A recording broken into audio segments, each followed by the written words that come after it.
Nah, ini menyambung yang tadi malam, Bib. Ada satu cerita yang mengendarkan saya, Bib. Yang ada orang nanya, Allah itu bagaimana bentuknya, kemudian takdir itu seperti apa, dan kemudian kenapa syaitan itu Disiksa. disiksa di neraka Iya. seperti itu. Ada seorang yang mana seorang tersebut datang kepada seorang syekh. Ini kebetulan Bang Eja kemarin datang di kajian kami di Getap, tepatnya yaitu malam Jumat habis sholat Isya. Kebetulan kami ini nggak sengaja menceritakan kisah seorang anak muda yang datang kepada seorang syekh. Ya syekh, saya mau bertanya sama engkau. Apa yang kau mau tanyakan? Kata seorang syekh tersebut, yang saya mau tanyakan 3 perkara, 3 hal yang mana membuat benak saya bingung setiap malam ini nggak bisa tidur. Apa itu 3 perkara tersebut? Yang pertama saya mau tanya, di mana tempatnya Allah? Saya lihat engkau ini sujud ada barat, apakah Allah itu di barat? Pertanyaannya seperti itu. Maka syekh ini ngangguk. Anggukan kepalanya tersebut, muncul pertanyaan kedua. Lalu pertanyaan kedua itu apa? Dia katakan, wahai syekh, Allah itu menciptakan syaitan. Benar apa tidak? Ya. Terbuat dari apa? Nar, api. Sedangkan besok syaitan ini akan dihukum ke nar. Api ketemu api berarti syaitan gak ngerasakan kesakitan. Berarti Allah gak adil. Syaitan ini api dihukum di tempat api. Yang ketiga pertanyaan saya, apa itu takdir? Apakah dengan saya minum khamr ini udah cukup? Ini memang takdir saya sudah ini. Apa itu takdir? Maka syekh ini simpel, cuma prakteknya jawaban syekh ini jangan pernah dipraktekkan ya. Jawaban syekh ini jangan pernah sekali-kali kita praktekkan kalau ada orang pertanyaan seperti itu. Apa kata syekh ini? Nggak dijawab pakai ucapan. Apa yang dia jawab? Dia angkat tangan, dia pukul langsung orang tersebut. Dia tampar. Cuma kita kalau ada pertanyaan yang model begini, gak usah jawab model seperti itu. Kita langsung tampar orang. Apa kata syekh tersebut? Sakit gak katanya? Sakit kata dia. Sakit. Ada rasa sakit? Ada. Lalu bagaimana rupanya sakit? Pertanyaan seperti itu. Maka dia angguk. Begitulah Allah Subhanahu wa taala. Orang muslim tersebut, wa idza sa'alaka ibadi anni fa inni qarib. Apabila hambaku bertanya, wahai Muhammad, jawab, aku ini sangat dekat, bisa dirasakan. Siapa yang bisa merasakan? Yaitu orang yang pelan-pelan meninggalkan dirinya dalam maksiat sehingga dia merasakan kehadiran Allah Subhanahu wa taala dalam benaknya tersebut.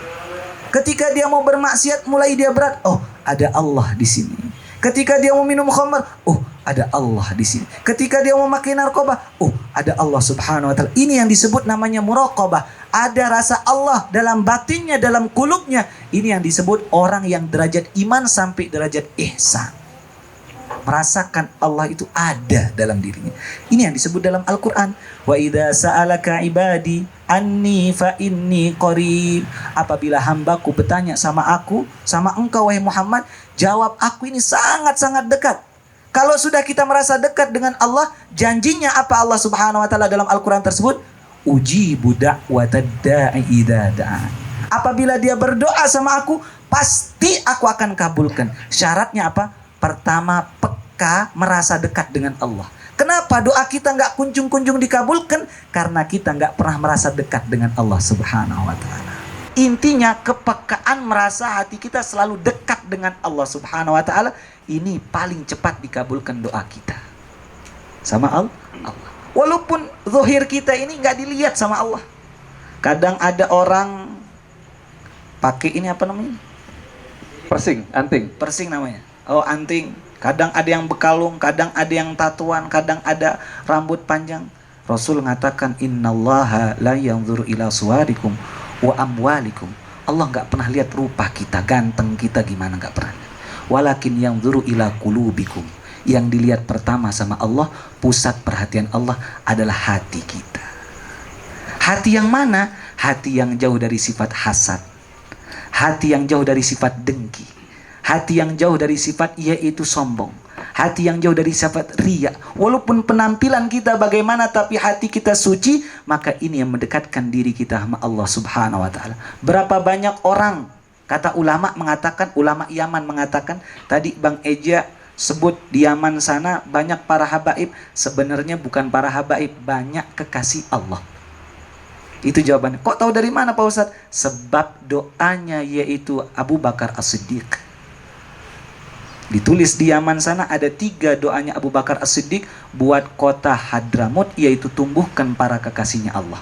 Apa mereka ucapkan? Ada kata-kata yang sangat hebat yang membuat kami ini getar hati kami. Apa kata mereka? Ulama Yaman mengatakan, kam masyhurun fil ard wa majhulun fis sama, wa kam majhulun fil ard wa masyhurun fis sama. Berapa banyak orang terkenal di dunia, namanya terpampang bahkan ditempel-tempel, mau dicoblos, tapi nama-namanya nggak ada di langit, nggak ada yang kenal dia.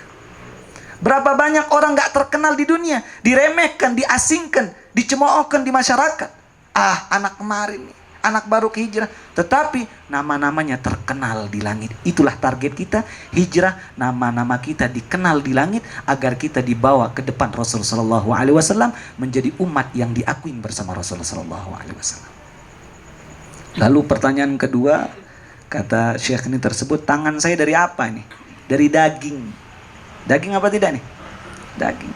Pipi engkau dari apa? Dari daging. Sakit nggak daging ketemu daging? Oh sakit, kata dia ini. Begitu juga setan. Setan dibuat dari api, ketemu api tambah panas. Sakit juga ngerasain. Yang ketiga, apakah engkau tahu ini Allah akan menakdirkan engkau akan dipukul sama saya? Kata dia, seandainya saya tahu saya bakal menghindar. Tapi saya nggak tahu. Inilah takdir. Allah menentukan kita pada malam hari ini duduk di tempat base camp ini. Ini adalah takdir dari Allah. Semoga kita bukan hanya dikumpulkan di dunia, tetapi kita reuni besok bersama Rasulullah SAW. Amin. Ya Rabbal Alamin.